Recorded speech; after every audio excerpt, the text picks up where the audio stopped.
शिवना येथे पुण्यश्लोक अहिल्यादेवी होळकर जयंती उत्साहात साजरी।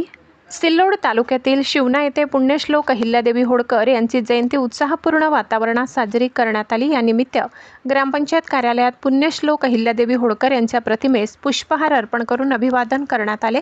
त्यानंतर अहिल्यादेवी होळकर चौक तसेच बसस्थानक परिसरातही त्यांच्या प्रतिमेस पुष्पहार अर्पण करून उपस्थितांनी आदरांजली वाहिली।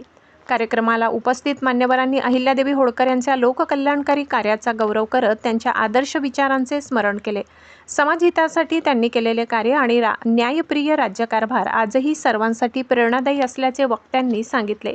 यावेळी जिल्हा परिषद सदस्यांचे प्रतिनिधी राजू बाबा काळे, पंचायत समिती सदस्य शेख सलीम, ग्रामपंचायत सदस्य शामराव होळकर, विनायक काटकर, माजी उपसरपंच गणेश सपकाळ, माजी उपसभापती अरुण पाटील काळे, पत्रकार सुभाष होळकर, रजिक सेठ, खुरम चौस, दिलीप सुसर, सुनील वाघ, सुरेश सुसर, गजानन काटकर, सुनील सपकाळ, रहीम पठाण यासह अनेक मान्यवर व नागरिक मोठ्या संख्येने उपस्थित होते। अब तक न्यूज महाराष्ट्रासाठी प्रतिनिधी सलीम कुरेशी।